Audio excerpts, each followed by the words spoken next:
Hello and welcome to the competitive Odisha YouTube channel. आम जपरी कही आपको बछा बछा जिके और GS topic wise question provide करूँ से आज टॉप 20 पॉलिटी जहाँ आम नगर विज्ञान क्वेश्चन नहीं आसचु। ये पॉलिटी क्वेश्चन आपको आगू आसुवा सब गवर्नमेंट एग्जाम जमी ट्रैफिक कनेस्टेबल एक्साइज एसआई आहरी बहुत एग्जाम जमी ग्रुप डी एग्जाम देखा मिले। आपण मैंने आम चैनल को सब्सक्राइब करूँ ये सुंदर सुंदर वीडियो देखापी। चलतु आज टॉप 20 पॉलिटी एमसीक्यू स्टार्ट करवा।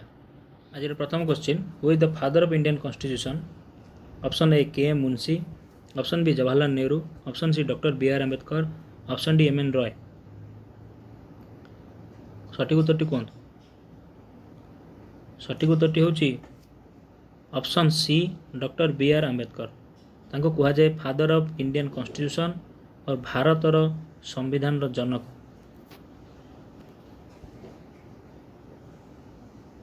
द्वितीय question, when was the panchayat raj system introduced in it? Panchayat raj system Bharat में केबे इंट्रोड्यूस करा? Option A 1945, option B 1950, option C 1962, option D 1959। सठिक उत्तर हूँ 1959 1959। प्रथम राज्य हिसाब से राजस्थान पंचायत सिस्टम को इंट्रोड्यूस करथिला।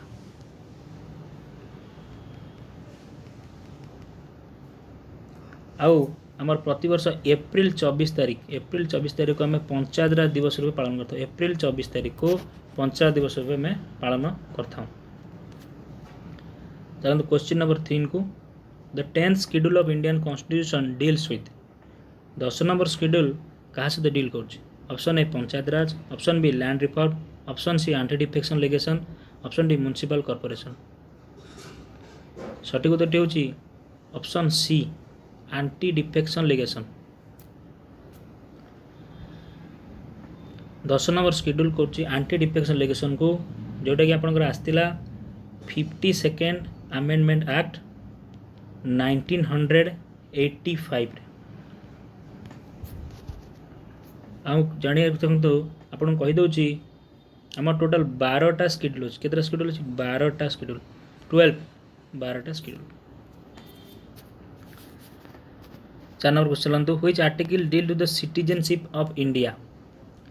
आर्टिकल 17 ରୁ 20, आर्टिकल 1 ରୁ 4, आर्टिकल 5 ରୁ 11, आर्टिकल 333 337। सिटीजनशिप देशर नागरिकता होगापाई कौ आर्टिकल लिखा जाइए? सठिक उत्तर हूँ आर्टिकल 5 ରୁ 11। 5 नंबर क्वेश्चन चलतु, from who is the country constitution of India has adopted fundamental duty? Fundamental duty Bharat क्या पाखु कौ कंट्री पाखु अडॉप्ट कर? Option A USSR, option B Ireland, option C UK, option D USA. सठिक उत्तर हूँ यूएसएसआर, जोटा आज डेट रे आपन Russia.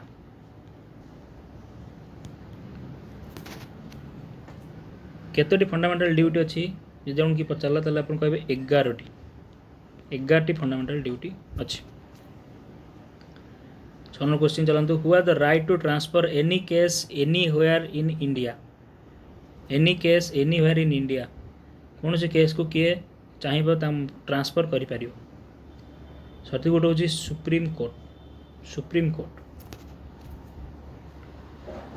In which year the fundamental duty were include in the Indian constitution? जो 11टी फंडामेंटल ड्यूटी एवं कहली 11टी फंडामेंटल ड्यूटी अच्छी कौ ईयर रे इंडियन कॉन्स्टिट्यूशन में आड कराई? Option A 1976, option B 1975, option C 1977, option D 1971। Option A 1976। Who are the chairman of drafting committee? Option question number 8, who are the chairman of drafting committee?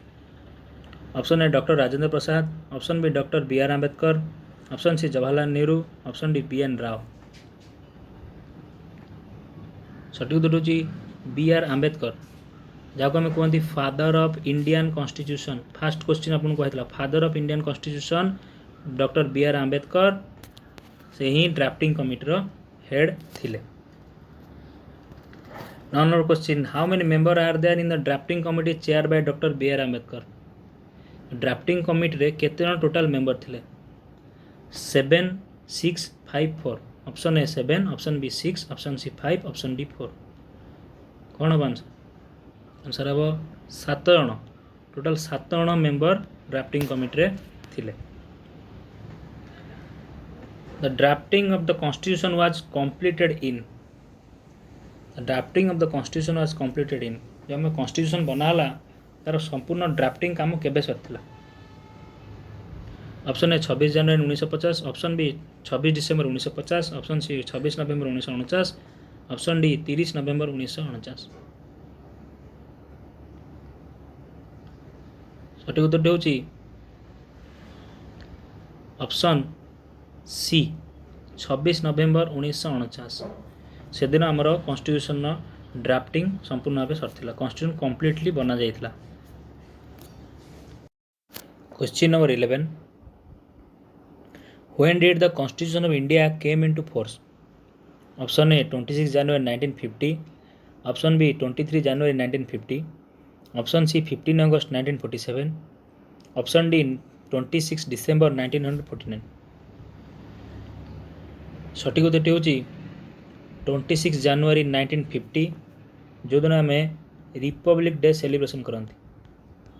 Republic day celebration करती से दिन आम constitution कार्यकारी होता। Question number 12 in which year was Janagana Mana adopted as a national anthem.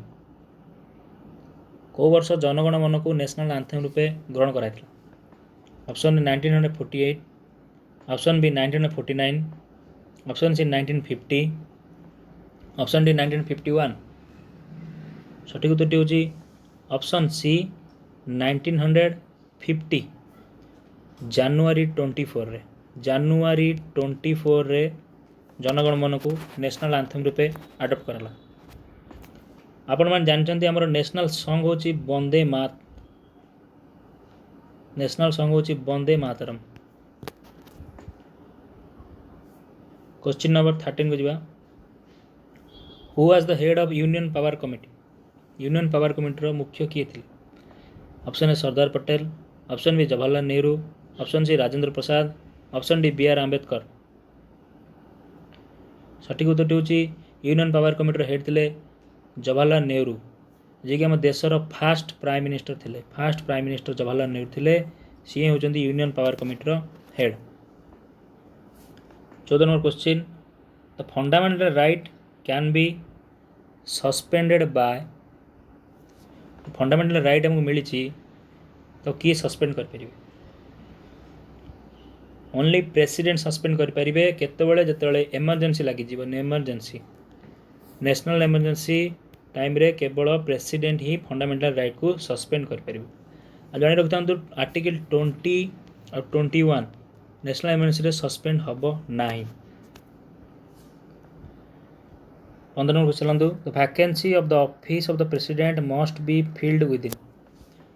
जदि president death हो जाए कि प्रेसिडेंट रिजाइन दी ऑफिस वैकेंट पड़ो केते दिन भितर नुआ प्रेसिडेंट खोजा जीवो।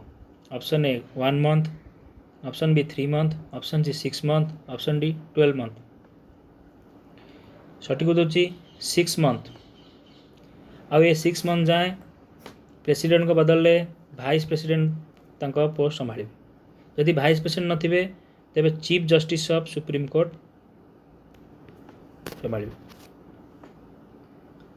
क्वेश्चन नंबर 16 को चलतु the directive principle of state policy has been adopted from which constitution. Option A US, option B UK, option C USSR, option D Ireland. Directive principle of state policy आपनकर आछि Ireland. Ireland आनछि एटा काठू ना Spain Spain. Question number 17 को जीवा who the first law officer of the country. India रो first law officer किए? Option A chief justice of India, option B law minister, option C attorney general, option D solicitor general. सठिक उत्तरटी होची first law officer attorney general.